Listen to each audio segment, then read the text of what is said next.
Yes, this is exactly what you think it is. My mom said that she felt so bad that she didn't get her nearly 20-year-old daughter any candy for Easter, that she went on a shopping binge and got me all of this. But thanks for all your food porn. It really made me feel better. But, okay, so today is Tuesday, April 17th, 2012. Hello, Lizzie. Hello, all you DFTB agents who are flippin' awesome. Today, we're talking about something that's super, super cool. But before we get to that, I wanted to touch on a few things in your last video. You talked about your TV shows. I meant a lot to you, and you brought up Drake and Josh, which is so funny because I love Drake and Josh so much. In fact, my favorite part, this is really what I'm going to talk about, my favorite part of Drake and Josh was Crazy Steve. And now Crazy Steve is on freaking iCarly, and everyone's like, Spencer, he's iCarly's brother. And I was like, he's also Crazy Steve, which is way cooler than Spencer in my opinion. But I'm not even gonna lie, I do like iCarly. I like a lot of Nickelodeon shows. My brother actually works for Nickelodeon, so I usually watch it to like support him. But yeah. Anyway, Crazy Steve, awesome. You also talked about Friends, which is funny because I'm going to talk about that a little bit later, so I'm going to move past that. And then also you talked about your friend and how you decided that it was better for you to move on than to stick around and, you know, forever be a Gretchen Wieners to her Regina George. Love that reference. But, you know, you decided to be your own person, and that's really cool. And then you said that you had hoped that I never had to go through that. But, I mean, the way the cookie crumbles is I think everybody needs to go through something like that, because if you don't know how bad someone can treat you, I feel like you don't know how good somebody can treat you as well. And I have some pretty great friends like you who, even though you've never met me, you still put up with me every Tuesday and every other day actually that we talk. But and then I have another friend who, even though she hates One Directions, texted me One Direction lyrics this morning just so she could make sure that I woke up happy. I don't know. I love her. I love you, and this is just amazing. But okay, so moving on.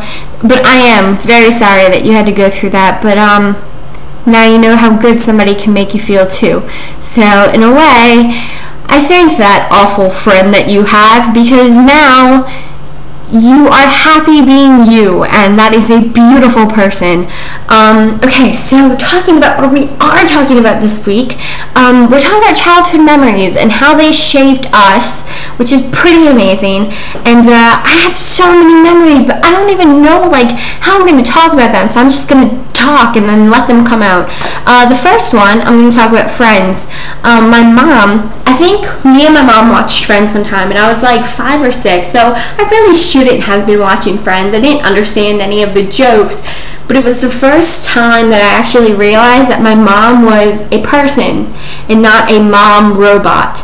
And my mom laughed, so I decided that I was going to laugh too, because obviously it was funny.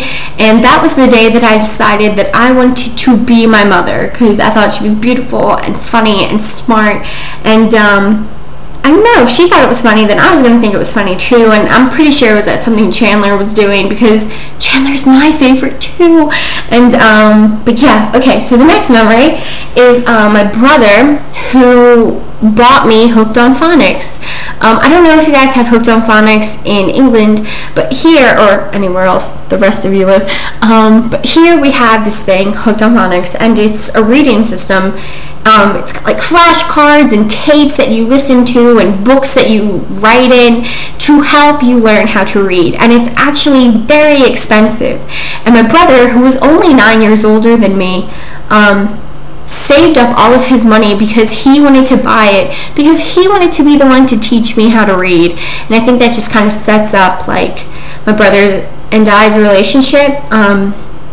But yeah, Matt, if you're watching, you're the best, and thank you, because you are the reason that I was able to read Pride and Prejudice in the 8th grade and actually understand it, whereas everybody else was like reading Barney Goes to the Dentist. I don't know. Okay, so the third memory is my dad telling me how boys should treat me.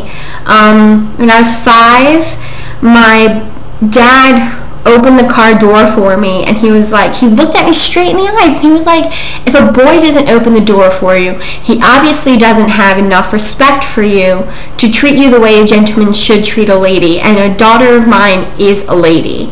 And from then on, it kind of stuck in my head, and I'm very picky with the guys I date, because I don't want to waste my time on somebody that obviously doesn't have any respect for me. And like, I'm not saying that you have to like buy me dinner and buy me diamonds, but like, I mean, if you open the door for me, or say God bless you when I sneeze, or I don't know, text me in the morning and say, hey, good morning, I hope you have a nice day. Like, I don't know, I feel like I'm worth those 3 things. So yeah, my dad taught me how to pick guys to date. The fourth thing, what am I talking about? 4th thing is my grandma, who came from Costa Rica, and she didn't speak any English. And the English that she did learn how to speak, she learned it from watching movies and television and musicals. And so together we would watch Grease and Cats, and her favorite was Oklahoma, which my grandmother would sing like the most famous song from. It goes, Oklahoma, O-K-H, and then like you go on to spell Oklahoma. But my grandma couldn't spell Oklahoma, so she would just sing Oklahoma, okay, and then it would end there. But this was like things that she would sing at 5:30 in the morning to wake us all up. So in the morning, I usually wake up to songs that I'm singing, because I usually sing like my grandma used to sing in the morning. Anyway, but yeah, so Oklahoma has a very special place in my heart, because it taught me about my grandma. But yeah, so while I was thinking about all these childhood memories that helped make me me, I realized that I have so many of them, which means that I had an amazing childhood, which means that I need to thank everybody who had a part in that. My mom, my dad, my big brother, my grandma, and my imaginary friend Don, who had a motorcycle, but I'm pretty sure it was my boyfriend Don. But yeah, thank you, Don, and thank you to everybody watching, and thank you to Lizzie, who is amazing. Somebody's calling me. Told you I was gonna make it my my ringtone, but yeah, I can't wait to see your video on Friday, Lizzie. I still can't get over that happened. I can't wait to see you on Friday, you little shoe-eating baby freak.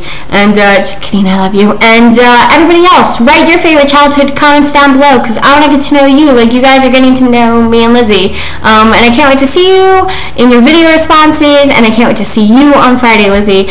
Bye!